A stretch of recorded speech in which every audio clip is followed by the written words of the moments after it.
Greetings to you from wherever you're watching us tonight. Thanks for joining us on the Friday edition of the show. I'm Yemi Adebayo. Tonight on the show, we continue with our discussions around the FIFA Women's World Cup. We'll also talk about the upcoming CAF club competitions involving Nigerian teams. We will also do our best to talk about the English Premier League. Of course, Taiwo Awoniyi has grabbed the headlines. He has scored in a game that is currently going on between his club, Nottingham Forest, and Sheffield United. So we'll talk about that even as we move on the show. We'll also do a preview of the games that will be played tomorrow and on Sunday.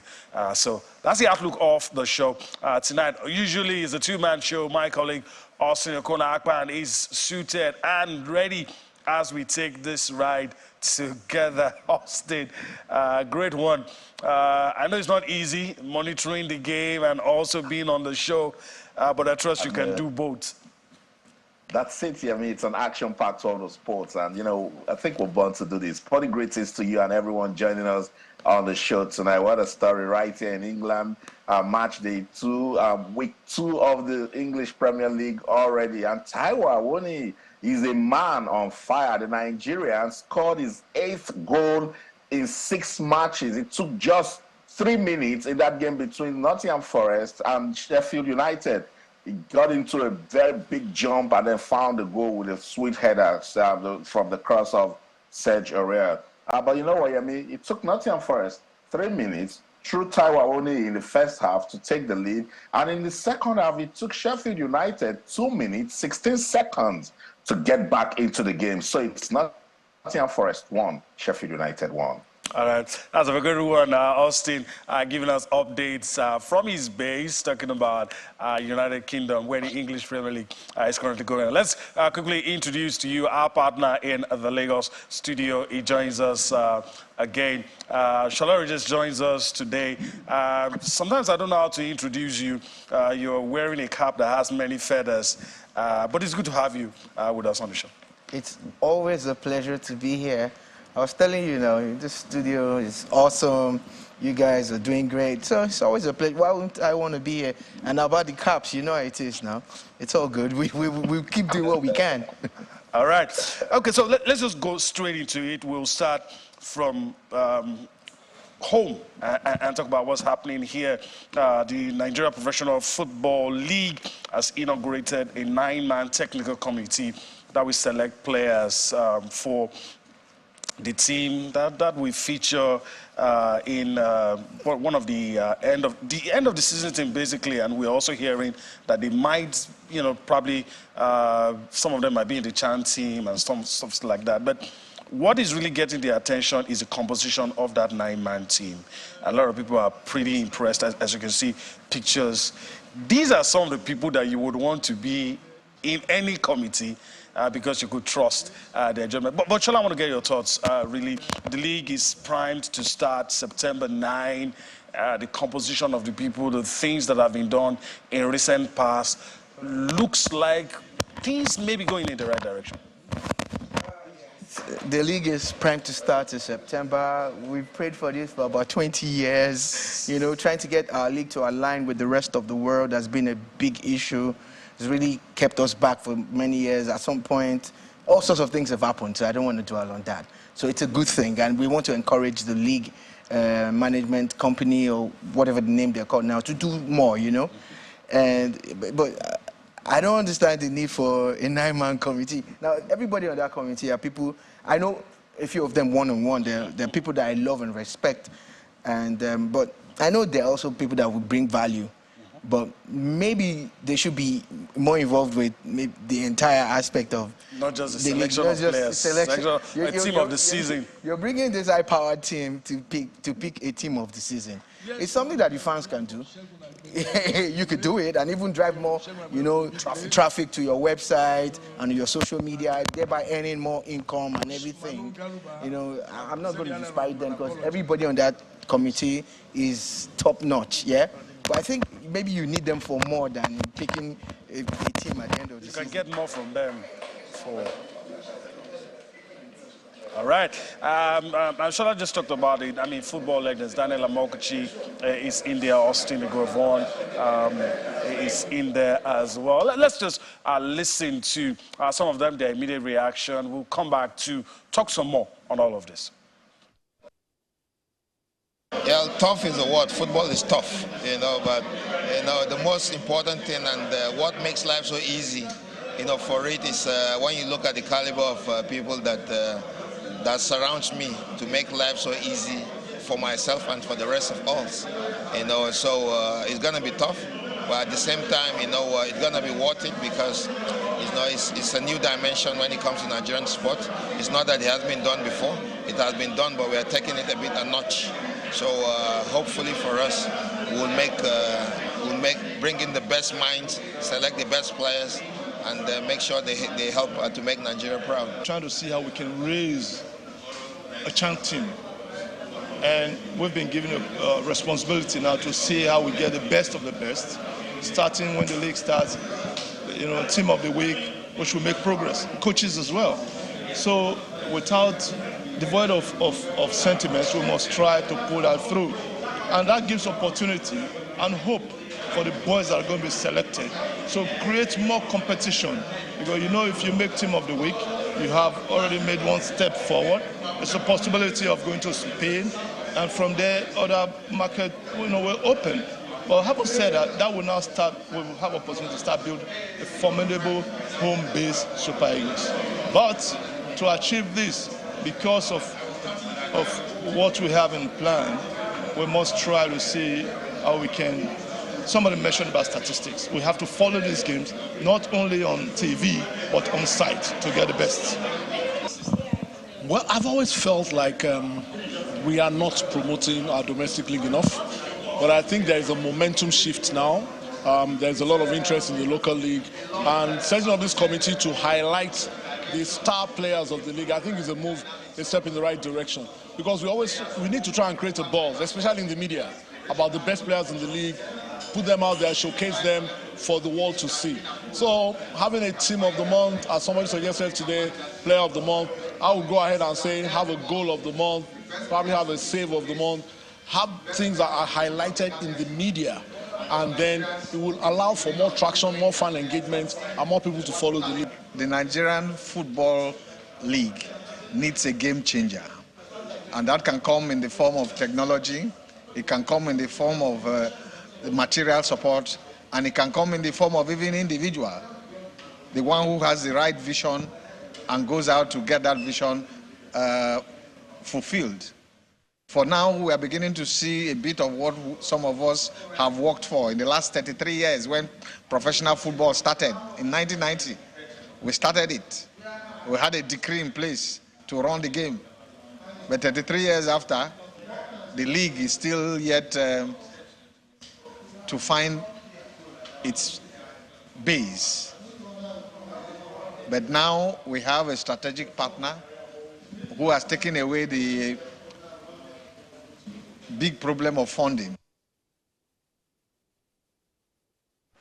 All right, the names, the faces that you would love to see in any committee with regards to grassroots football are the ones there. I'm trying to wrap my head around whether it's just for selecting the team of the season or they're going to have a bigger role to play. That's what I've been discussing with Shola just off camera. Maybe Austin can help us out with that. Yeah, it's a good one. Whatever we can do to keep the conversation as regards the development of league football in Nigeria, we must take it. And this seems like a realistic, practical step that the Nigeria Premier Football League is taking. Player of the week, player of the month. While I commend the MPFL board for bringing this, and of course I like the men that I see in the 9-man committee. Shout out should be given to media stations like Channels TV. We talk about the league all day, every day. I write about it from London. I talk about it from London. ICOJ, OJKRE, the League Bloggers Award, they talk about these things. They honor players. I think I'm here and there with this. I like what Austin Eguavoin said about it, leading to us choosing a champ team. I want to keep that down. because we've been struggling to have a structure on how we pick players for the chanting. So this is a good one, but I'm not connecting the dots properly. How you're going to do it while they're still playing league football, when we're not working with the coaches, when the players have aspiration to just do well for a season and dash out of the country. So it's a lot of work. So I'm just trying to say you don't just and then something appears. It's long-term planning, deliberate planning, and then it should be structured enough to lead somewhere. But it's good, I mean, because we know where we're coming with league football in Nigeria. So let's see how this committee will come about, player of the week, player of the month. And then at the end of the day, if this will spark some level of good competition and make players to get consistent with their football. And then, at the end of the day, it will be win-win for league football in Nigeria. We'll see. All right. We'll see. Interesting times ahead. And, of course, you could trust the people on that panel. All right, guys, let's move on the show. This weekend, of course, I dread talking about these things, but I have a job to do. Continental football, 4 clubs, is upon us. And, of course, Nigeria starts with 4.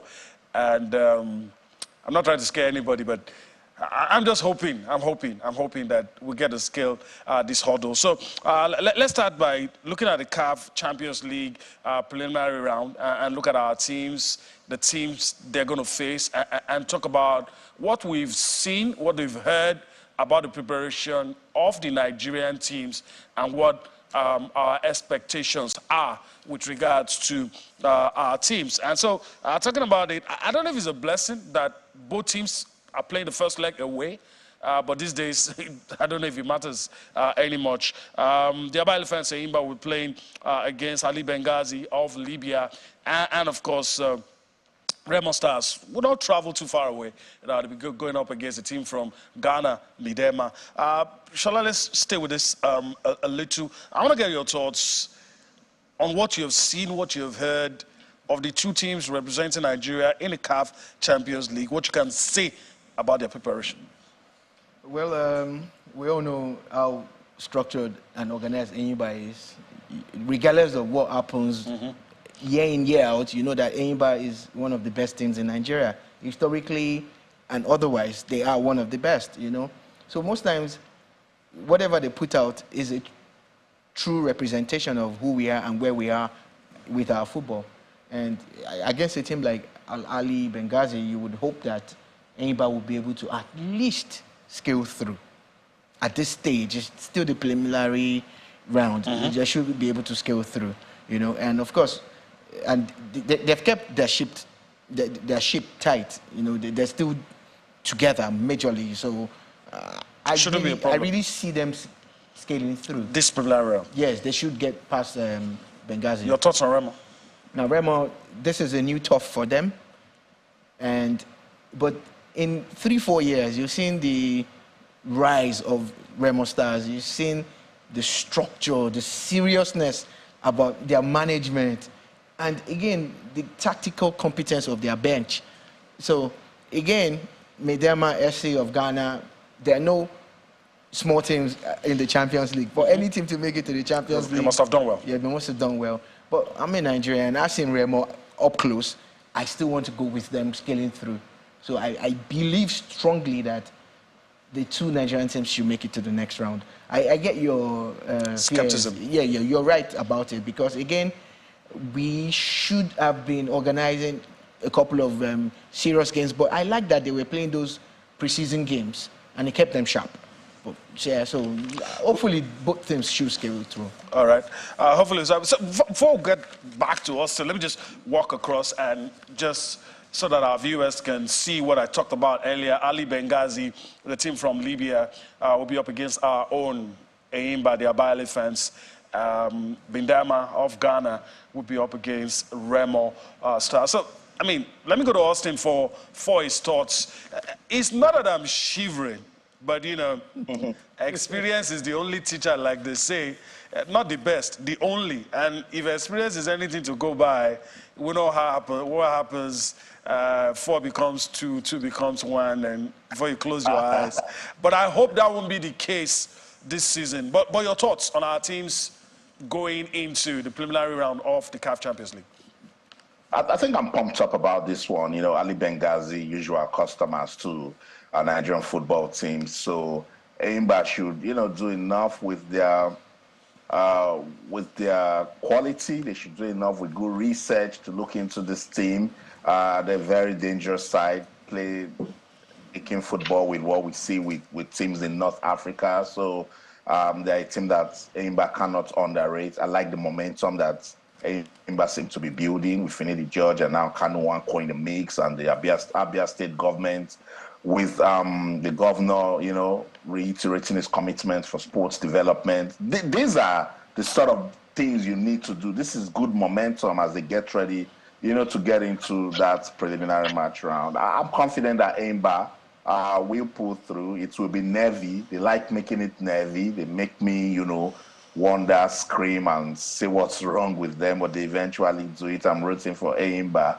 I think it's just going to be another unpredictable experience with Remo Stars. I like the momentum they have built. I love the story they told last season when they played in the CAF Confederation Cup. They went to Morocco and they held they held Asfa to a goalless draw. We loved that story. But when they came back to Ikene, they lost and crashed out. And since that time, Remo Stars, they've grown from a little puppy into a big dog now, competing with the best teams in Nigeria, doing the right things as regards infrastructure. The academy is working so well. Players' welfare is top-notch. That's good for our football. So they need to go out there and show Mediama some things. Mediama, they've been in very good form from last season. My Ghanaian friends are telling me that they will roast Remo Stars.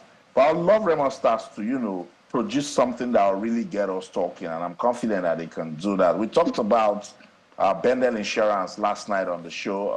The governor going to, pay a visit to the team, feed them, train, motivate them. Bendel Insurance told a beautiful story last season, won the Federation Cup, So if you check Nigerian teams playing on the continent, the way they got into it, you could tell that if they stay focused, if the state government and the club administrators do what should be done, the players want to do it for themselves. So, cross your fears. The numbers you're going might just be going into the group stage. Believe. All right. I'll believe. And so just a confirmation of what Austin just told you about the preliminary qualification for the preliminary round, Bendel Insurance up against ASO Shefa. But before we go on a break, Shola Rogers, your thoughts on this one? Bendel is at home. They have to win. They have to make this happen. They have to win, and I'm glad that the governor also got involved because all these teams are owned by government, and when they, apart from Remo, the other two teams that we talked about, so that we know the kind of motivation that comes when the real owner of the team, like the governor, comes through, and they're condemned to win. They just have to win. There's no stories because when they get to Algeria, we know how the North Africans play. All right. On and off the pitch. On and off the pitch, yeah. On the antact is what Shola Rogers is referring to. And some people will say all is fair in war. I don't know if it's fair anyway. No, it's not. All right. We need to go on a break, and because when we return from that break, we go into that segment where all we do is talk about the FIFA Women's World Cup. Let's go to that break. We'll come back for more on Sports Tonight.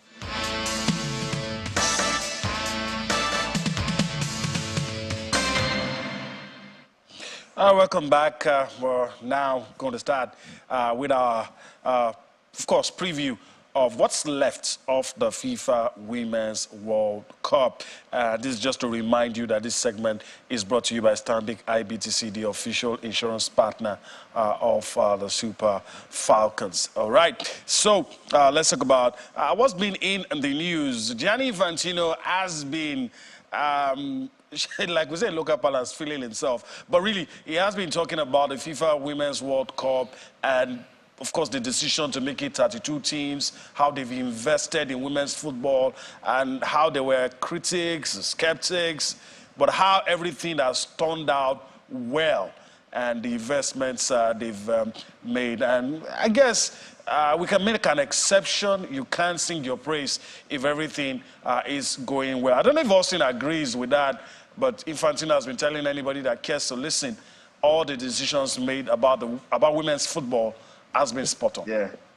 It was diplomatic with it, He just needed to come out to say, shame on you, critics. Shame on all of you that thought women's football cannot, generate the sort of conversations that we're having now. And he told us that they've made a whopping $517 million, That's what this World Cup has generated. Australia and New Zealand, they've done a fantastic job.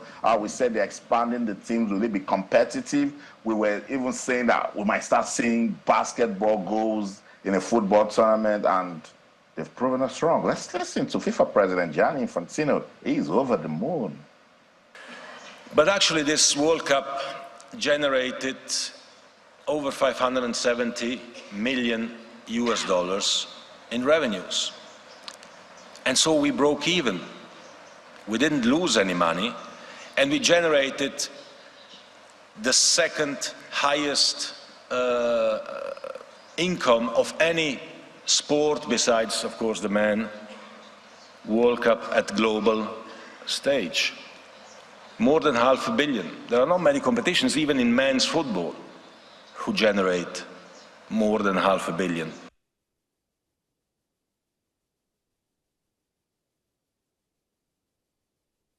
Good job, FIFA. You could tell that Gianni Infantino is all over the moon. He's happy with everything that they've achieved with this FIFA Women's World Cup in New Zealand and Australia. He said they've generated money, they've silenced critics, and it's been a beautiful experience all through. Let's go to Sydney, Australia. Our correspondent Cecilia Morgbe is standing by to join us now. Cecilia, good to have you on Sports Tonight.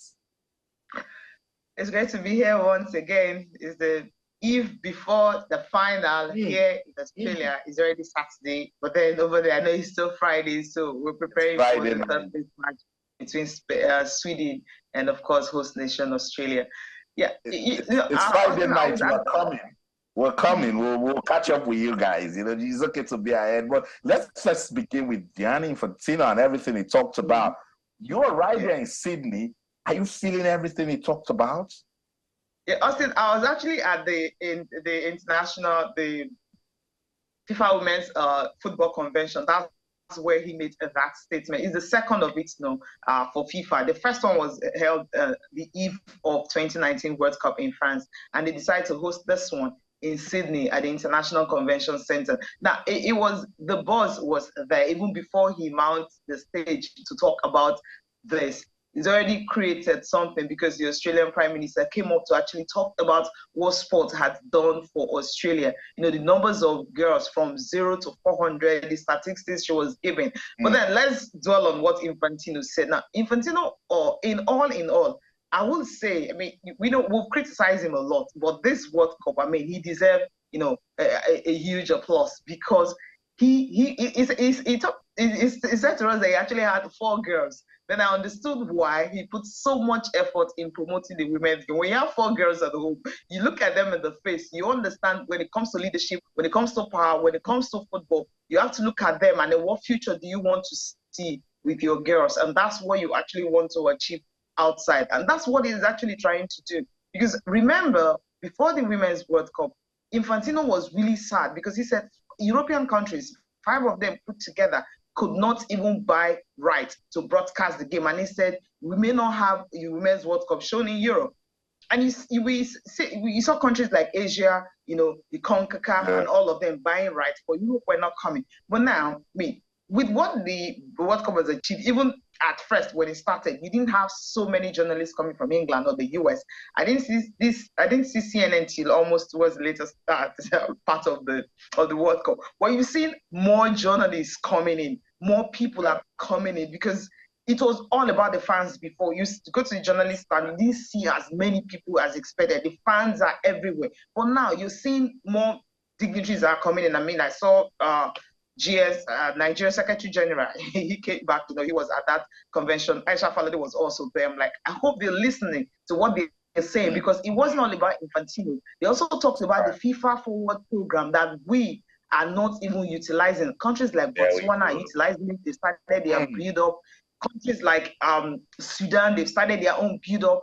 So many countries have started, actually key in on this national women's strategy program. The funds are there. All you need to do, give them a policy, give them what you want to work on, the project you want to work on, and FIFA will assist in funding it. So these are some of the things, that actually, took center stage, apart from the success recorded so far at the FIFA Women's World Cup. I love it. Lessons, enough lessons to be learned from, what we've seen at this FIFA Women's World Cup. Let's get into tomorrow's action. I listened to the coach of Australia say they need to win this one, that they must end their experience with a trophy. You think the Matildas can do it tomorrow?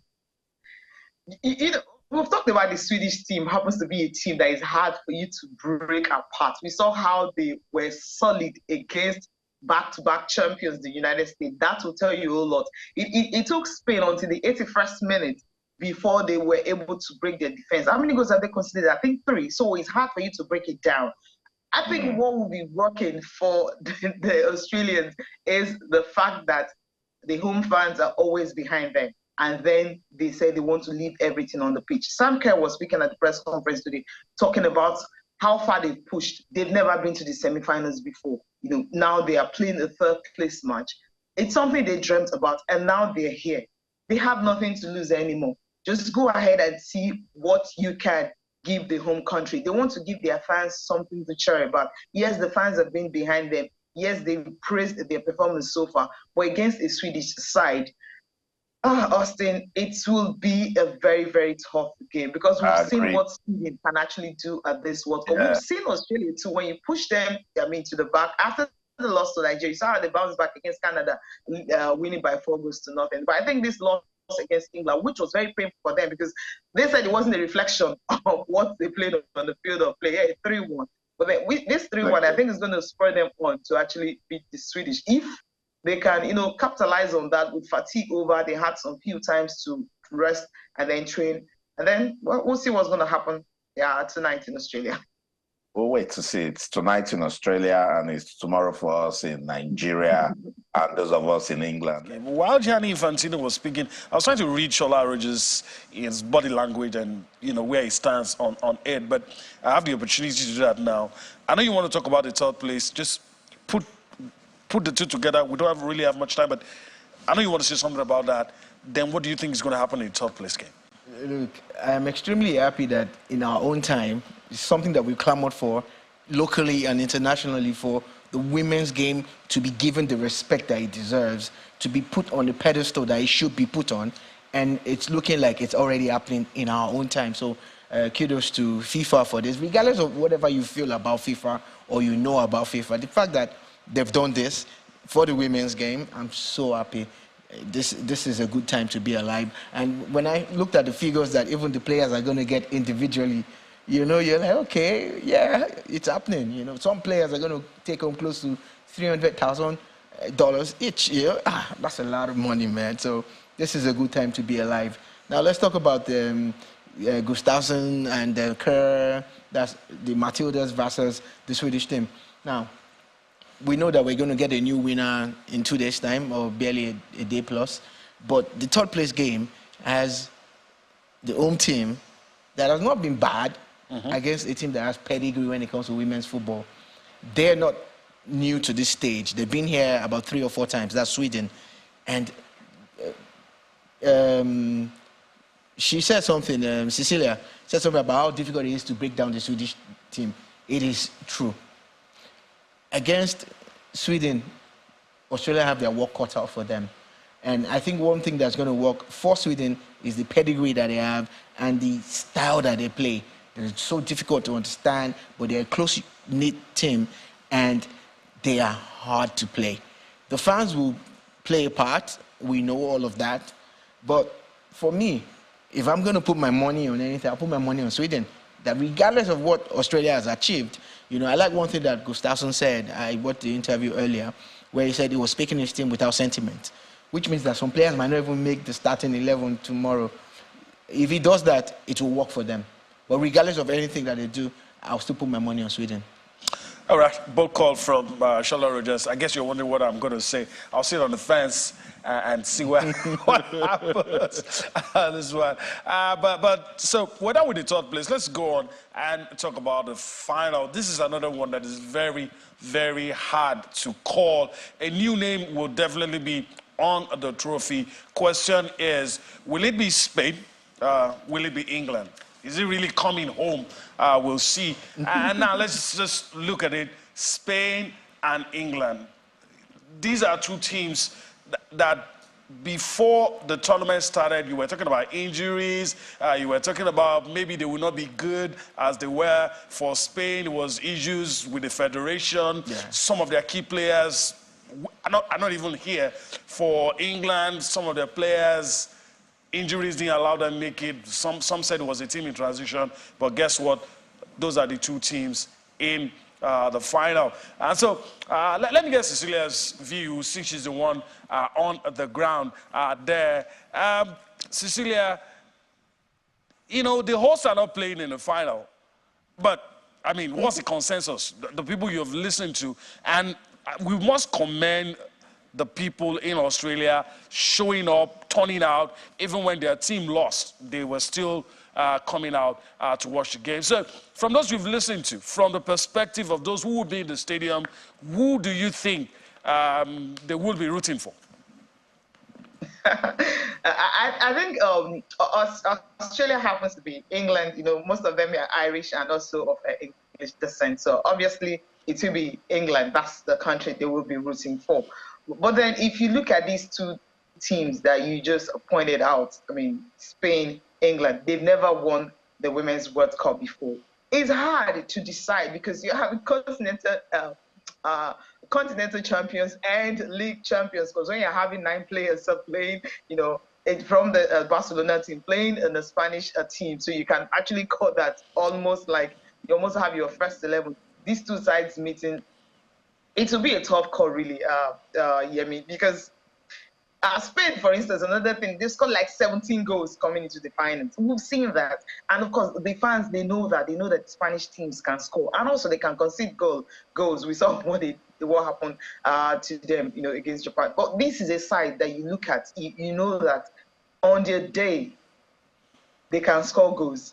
But can they keep it? I mean, Millie Bright, for instance, is another player. Lucy Brace, another player. That these players actually know how to keep, you know, strikers at bay. So it's going to be a tough game for me. And for the fans, as you mentioned, what they've been talking about is the fact that with what England have achieved, with what the coach, Serena Wigman, because I keep saying that it's going to be whatever coach will have to get the tactics right, make the right substitution, might just be the coach that will win it on the day. But what Serena Wigman has done, you know, in the few years of coaching national teams, it will tell you that she might just be the coach that will lift, you know, the World Cup. She's lifted European championships with Netherlands. She almost did the World Cup against the USA, you know, in 2019, and now taking 2 different countries to a World Cup final. Well, this may just be her time to lift the trophy. All right. This may just be our time to do all of that. Fingers crossed. We'll see what happens. Cecilia, we want to thank you for your time on the show. Probably the next time we'll speak, there'll be a winner. So it'll be less pressure then. But I want to thank you. Go have some rest.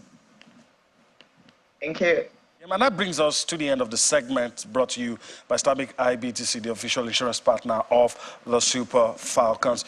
All right, let me go to Shola Rogers now. We're pressed for time, but quickly, in a few seconds, we're going to you to Austin, English Premier League. But your thoughts on the final? Are you making a call? Yeah, I'm going to make a call, actually. The history between them, 11 games head-to-head. England has always had the edge 6 times. Spain has only won twice. They've played 3 draws, all of that. But you see, I look at the Spanish team. They're a free-scoring side, and they like to have the ball. And with the way they are set up, and regardless of the history that England's beat them a couple of times, I'm tilting towards Spain more, based on the style of play and the quality of their game. All right. Shola Rogers has made his pick, and hopefully we'll bring him back if it turns out that whatever happens, we'll see. All right. Let me yield to Austin now. We have just probably just 2 minutes, but from his end, the English Premier League. What's the update with the game currently going on? And, of course, take us through the matches to be played tomorrow and on Sunday. Forest 2, Sheffield United 1. Chris Wood with the second goal for Forest. Guess who gave the assist? Once again, it's Sergio Herrera. He gave Taiwo Awoniyi the first assist for Taiwo Awoniyi to score in the 3rd minute, and then he provided the second assist for Chris Wood to score. So Nottingham Forest looking good to get their first win of the new season. Sheffield pushing. Gustavo, drew them level at the start of the second half. It was a sweet goal, to welcome them to Premier League football. But Nottingham Forest doing just enough to, get their first win of the season. So much going on in the Premier League. Let's take a look at some of the fixtures that we should be expecting this weekend. Fulham will take on Brentford. That's more like a London derby right there where anything can happen. Liverpool will take on Bournemouth. It's newly promoted.